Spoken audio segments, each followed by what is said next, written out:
Hey friends, it is a very snowy Sunday in February here in the Hudson Valley of New York, and I called up my old friend Dr. Stephen Hassan to have a conversation with him that I'm about to share with you.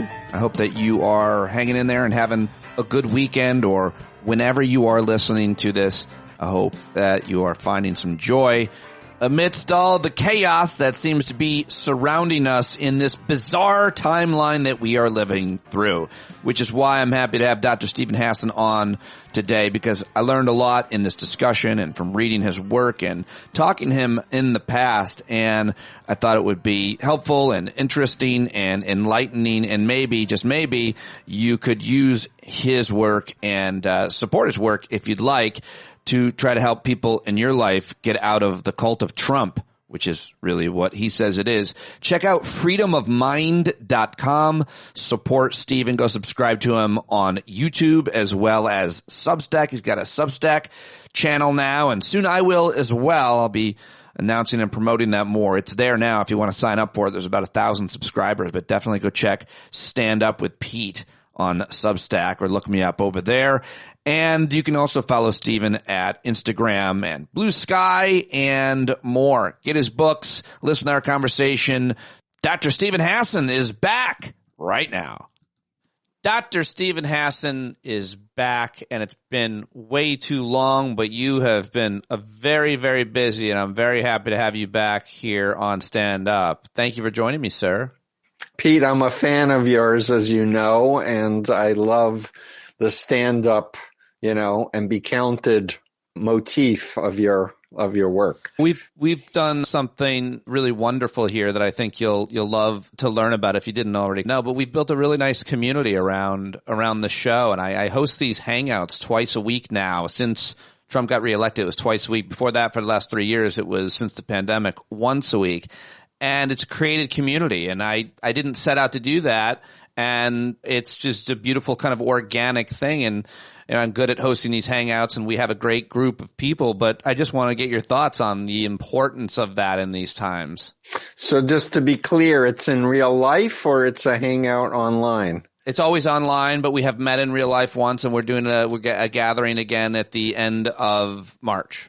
Yeah, so I completely agree. Building relationships, building community is vital in this time of uncertainty and stress and chaos.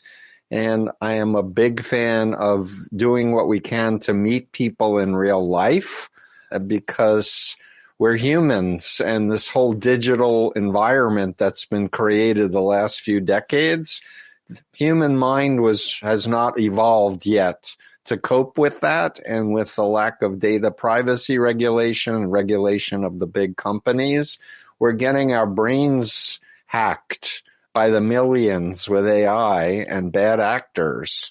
So I'm very much warning people to become educated consumers and realize that our phones are tools that we should use, and we shouldn't be addicted with the dopamine addiction that was created by B.J. Fogg at the Stanford Persuasion Lab. And yeah, but hey, if any of your listeners are in the Northampton, Massachusetts area and want to meet in real life, come find me, because I'm trying to get people in my physical community getting together to say we need a battle plan, and we need each other to support each other during this time. Absolutely. If you're up there, definitely reach out to Dr. Hassan and be a part of his community. And that's such a really important point. So let's talk about your work and how it's really important right now, and as it has been for a long time. I've told people a little bit about you in the intro, and a lot of people are already familiar with your work, but just remind us where your expertise on cults, having been in one yourself, coincided with, what do we want to call it, the Trump movement, the MAGA movement? Because you wrote this book years ago, and we talked, during Trump's first administration. But when did you recognize that movement? How do you define it as a cult?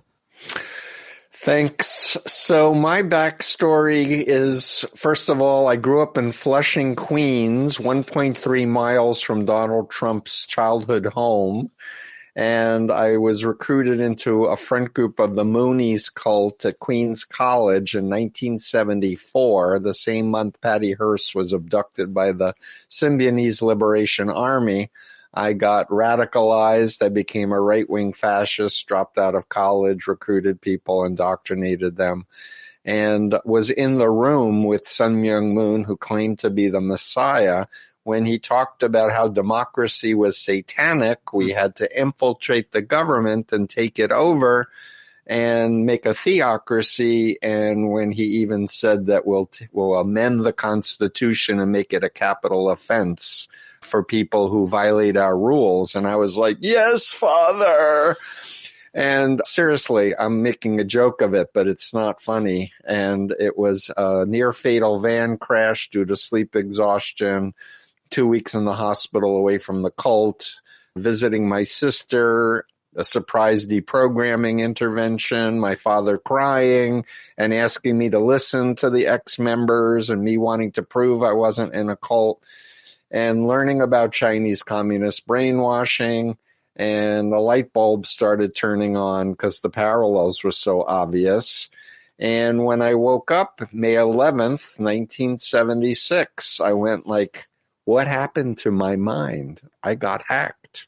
And so now you're meeting me 49 years later, and I have made it my mission in life to learn about social psychology and hypnosis. I've become a licensed therapist. I've written 4 books. I do online courses and have a podcast, and got a PhD and did a quantitative study on my BITE model of authoritarian control, which answers the question, how do you tell the difference between an ethical, legitimate group and an unethical authoritarian cult? So I've actually created a scientific foundation to answer that question. And to answer your question, sorry for the long intro. No, it's fascinating, and people can go learn more about the BITE model, which I'm sure you'll talk about here. Yeah, but in 2018, my book agent said, I want you to do a Cult of Trump book. And I went, nah, it's, I'm not political. And besides, it's going to alienate everybody who follows Trump. And he was like, they're not going to read it anyway. You should write a book for everyone else. Simon & Schuster's interested. We can get a deal. And I thought long and hard about it, but I knew he was a malignant narcissist for sure, because I grew up in New York and I knew about Donald Trump. So I knew I could talk about the cult leader playbook, malignant narcissism, and compare him with Jim Jones and Hubbard and Moon. But I didn't realize there were actual authoritarian cults who were puppet masters of Trump, who were bringing tens of millions of followers. And that was a revelation for me that I wrote about in The Cult of Trump that came out October of 2019. And this last September of 2024, Simon & Schuster re-released it with a short forward by George Conway talking about the GOP becoming a cult, a former conservative, lawyer, former husband of Kellyanne Conway. And I did an afterward. And my mission now is trying to encourage everybody to understand what, my influence continuum, the BITE model, understand psychological warfare, and to start reaching out in a effective way with family and friends of MAGA to help them exit the cult of Trump, because they will, if they're given an exit ramp without shaming them, calling them names, etc., because that's what's happening is people are realizing we didn't vote for this. Right. Crap, that's happening. So I'm hearing more and more. So I want to do courses where I'm role playing how to have a conversation with a family member or friend that actually is oriented to empowering people to think for themselves. And I'll just say this and then I'll shut up for a minute. What doesn't work is trying to attack the leader, the doctrine, or the policy of any cult. That will make them more defensive and make them move away from you. But adopting a curious, respectful, warm, hey, I know you, I respect you, tell me how you believe what you believe. I really want to step into your shoes, and asking questions that stimulate critical thinking and reality testing, because people will exit themselves because they have doubts. Yes, and creating those doubts is a hard thing to do, and it's hard to do what you suggested doing. People don't even necessarily always have the incentive. A lot of people have given up on their friends and family members, but you're encouraging people not to and to try to connect. And, I wonder, as you described the technique with how the kind of conversation could or should go for it to be effective, if there's even a chance, have you done this on tape? Have you tried to talk specifically to Trump supporting folks using your system that we can watch? The answer is not yet. Can I set that up? Is there a reason why that hasn't happened? I think that most people are so primed against me. Yeah. Although I have been on Joe Rogan, I have been on Megyn Kelly, Glenn Beck even did a whole YouTube using my bite model, telling his people how to deprogram the people who are anti-Trump. So I'm open to it. If you want to help set up a context, I just take the position of, hey, I'm a human being. I'm open-minded. If you can persuade me to join your point of view, please do. But in the meantime, let's respectfully go back and forth. And here's the thing. What works with people in a cult who don't think they're in a cult is to talk to them about another cult that they agree is that cult. So right, that's Chinese communist brainwashing, they'll talk to me about that. Right. Or pimps and traffickers, they'll listen and talk to me about that. So I discuss those methods and techniques, and then I want to ask the people to tell me your experience and how what you're believing and what you're a part of isn't like those other contexts. Do you, in your own life, come in contact and engage with Trump supporting friends, family members, strangers, people anywhere? Sure. If they'll talk with me. Yeah. The issue is often when they hear that I'm the author of it, they act like I am possessed by Satan. And many of them are in Christian-esque cults, particularly New Apostolic Reformation, which has 30 to 40 million Americans in it, that the media has misconstrued them as Christians, but they're actually in mind control cults that use Christian language. But the key is understanding the leaders of these cults say they're prophets or apostles who speak to God directly, and that they can protect their followers from demons, that they are able to exorcise demons out of their followers. I'm sure you probably know even more about the journalist who wrote the article about that group, that movement, but Stephanie McCrumman in The Atlantic, I've been trying to get her on the show now. She wrote a piece in this. I read it. Yeah. I've been helping people out of these types of groups since 79, 80. Mm-hmm. 1980. It's the same kind of pyramid, authoritarian, submit to your leader, your central figure, your discipleship partner, and submit up the pyramid. And this kind of, black and white, us versus them, good versus evil. All other churches are evil except us. And God told me Trump won the 2020 election, therefore that's what God told me, so that's what reality is. And that's why people have been invulnerable to considering. Trump's own people said that Trump lost the 2020 election. They can't entertain a doubt because they've been programmed like I was programmed in the Moonies, never to allow a doubt because I interpret it as evil spirits invading me. First of all, what is your relationship with Satan, Dr. Hassan, while we're on the record? I don't believe in Satan. I'm a Jew. But I believe there's evil action for sure, and I believe that it's my job to help repair the world and speak up for innocent people, speak out for human rights, women's rights, gay rights, indigenous rights, or the rights of anyone who's downtrodden. I wonder, you talk about what they think in terms of that you're a demon, that anybody outside of their group is potentially, a corrupting force at best, a demon at worst. No, they really believe this. And I honestly, Pete, I was taken to see the Exorcist movie as a Moonie in 1974. Okay. I didn't believe in demons or Satan. I was Jewish. I was taken to see this movie. Then we were vanned up to Tarrytown, New York, where Moon himself said God made the Exorcist movie. This movie is a prophecy of what will happen if you leave the unification movement. Oh, that's a convenient. And I believed it. It was my moment of what I refer to as phobia indoctrination, the installation of an irrational fear that I couldn't trust my own mind anymore because I was so afraid of demonic possession. It's so hard I think it's very hard for many of us to understand. It's hard for me to understand that.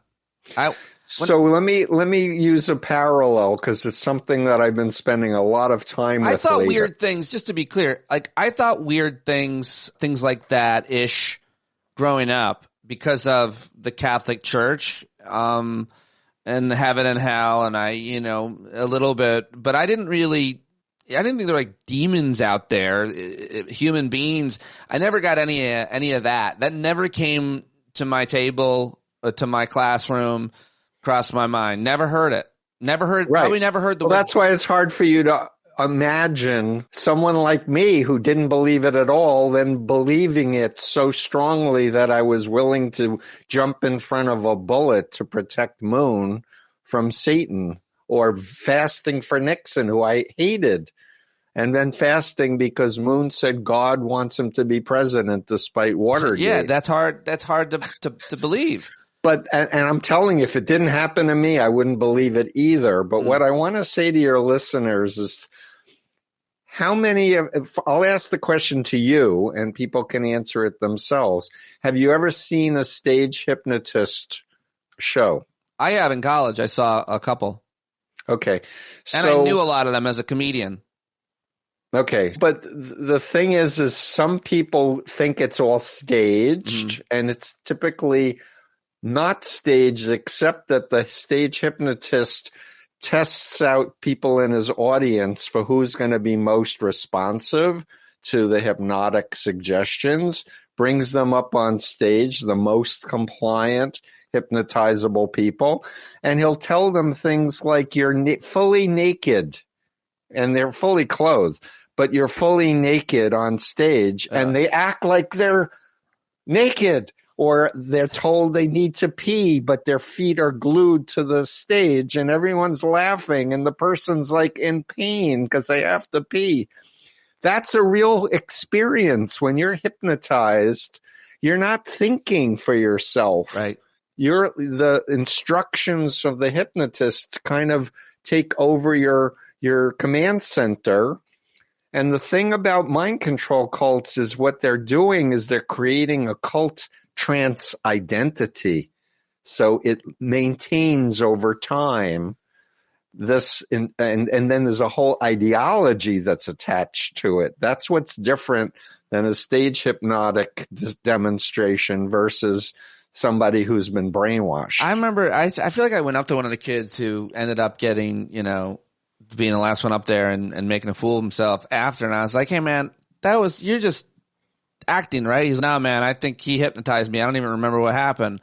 And I was like, are you stupid? Like, how could you let that happen? Because you embarrassed yourself. Like, I would have not wanted, went on stage embarrassed myself plenty, but on purpose as a comedian, I thought it was just ridiculous. And I remember just being very judgmental about it. But the truth is, in this case, they're good at finding people who would be most vulnerable to their. Exactly. So the thing even if you're unwilling, though, it's a real phenomenon, and I want people to take it seriously.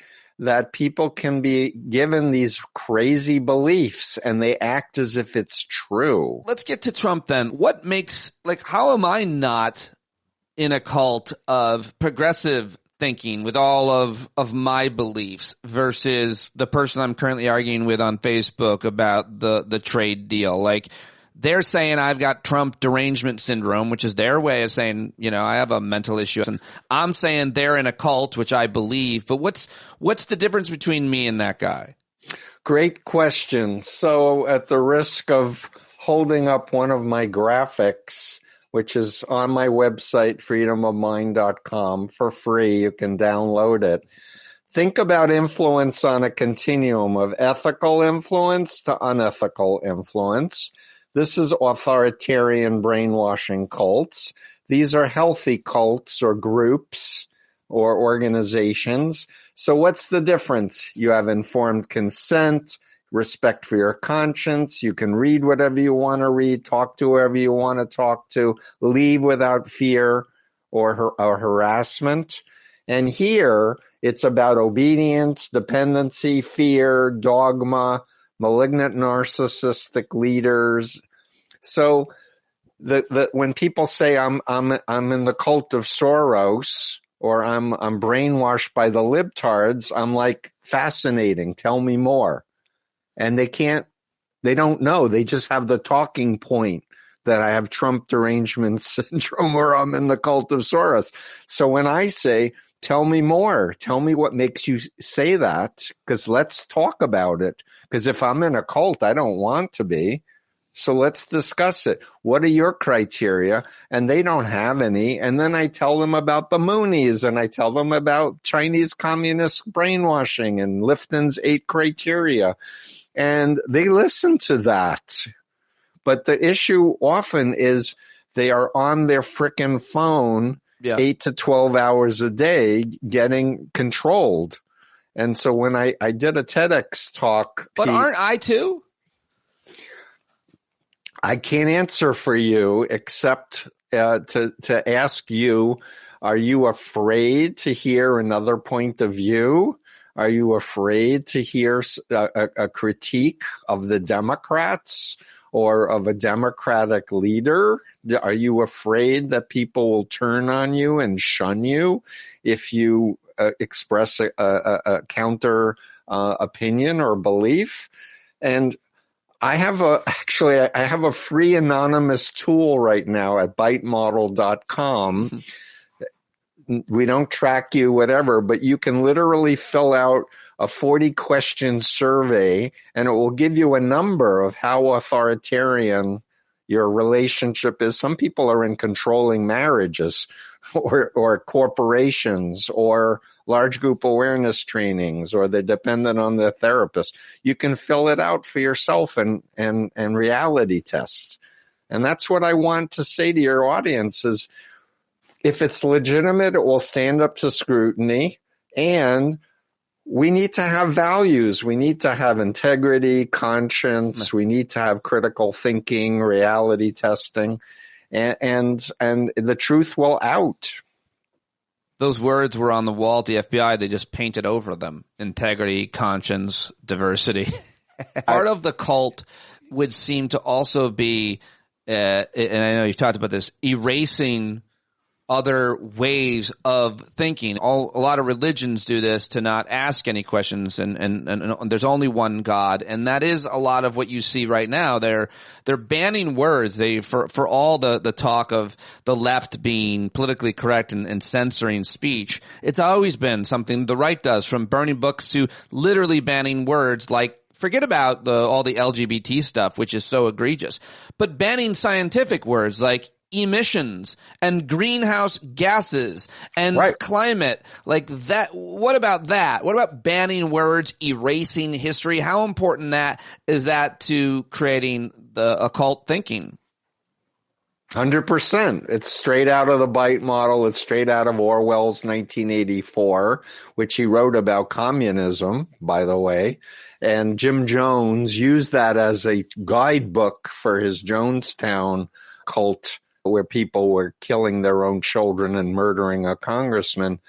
So people are fascinated by the topic of cults. And unfortunately, there's a lot of misinformation that's going out there. People who are being interviewed who don't know what they're talking about, frankly, or documentaries that are afraid to actually teach people how to reality test. They're just telling, trauma porn stories of how people have been abused.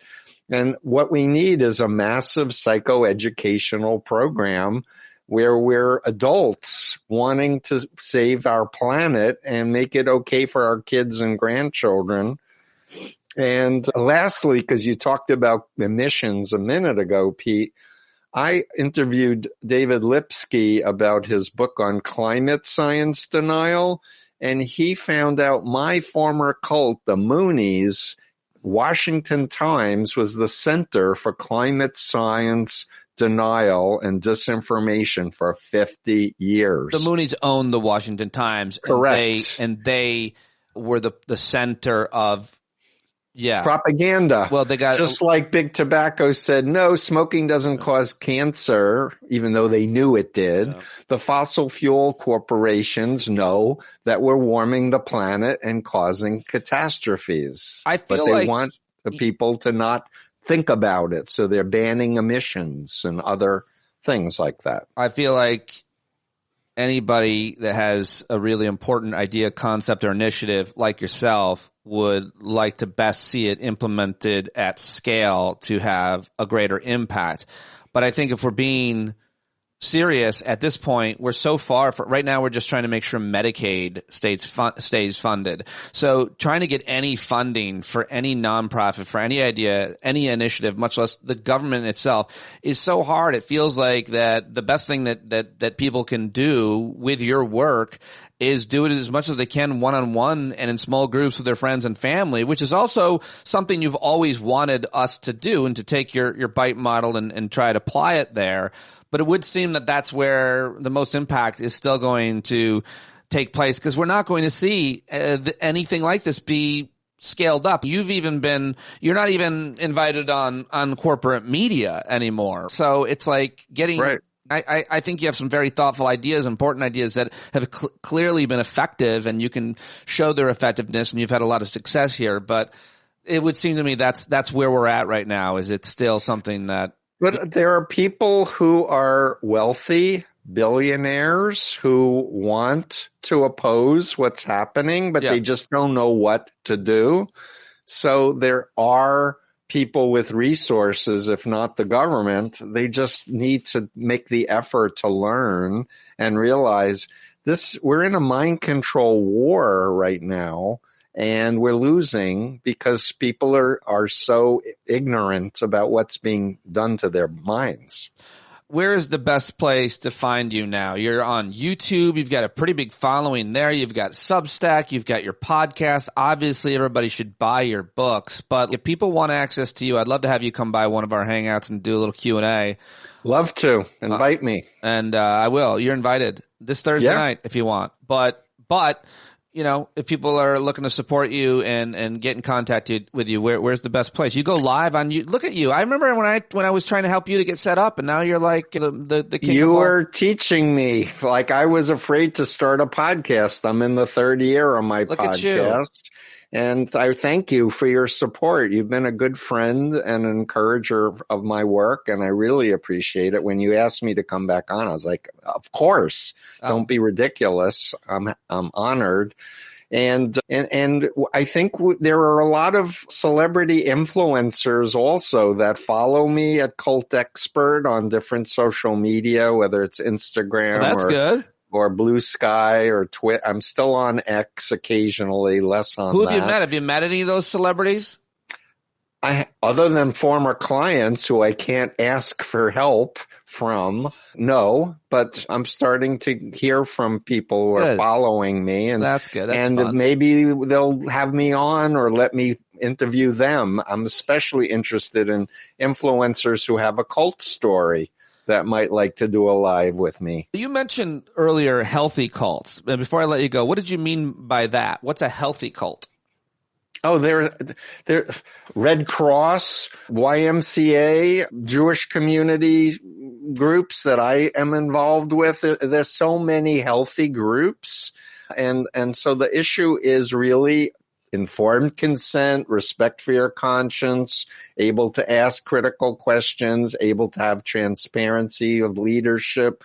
If you're asking for money, let me see the books of where the money's being spent. Just basic, and really download the influence continuum and stick it up at your library or at your office if you're a clinician. The more people who start realizing we need to not just do education about media literacy or disinformation, we need to teach people reality testing. There you go. So great to catch up with you. I look forward to doing it again. If you want to stop by Thursday or any Monday or Thursday at 8. Send me a link, and it needs to get in my calendar, but I'd love to do a follow-up with you, Pete. Awesome. I'm a Would love to have you with the wider yours. group. All right. Thank you very much, my friend. See ya. All right, Dr. Stephen Hassan, everybody, go check out all of his work. freedomofmind.com is his website, but his books are The Cult of Trump, Combating Cult Mind Control, and Freedom of Mind. And I highly recommend his work. Check out his YouTube page, his Substack, and that's what I've got for you here today. Thank you so much for stopping by, for pressing play. Hopefully you learned something from this conversation. That is always the goal here. Cleared something up, framed something different. Maybe it made you laugh. Maybe it just entertained you past the time. But I definitely always learn a lot from talking to Dr. Stephen Hassan and most of my guests here at Stand Up, which I cannot do without your support. So sign up for a paid subscription if you haven't. Patreon.com/Pete Dominic. That's right. Patreon.com. Okay, sorry.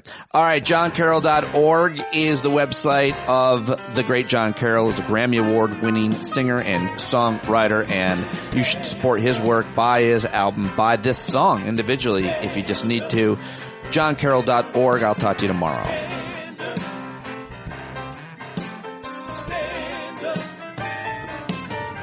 When the tyrants taunt you and the sirens teach, you better stand up. Stand up. Let the brave meet the challenge, let the meek weak flee. Oh, you better stand up.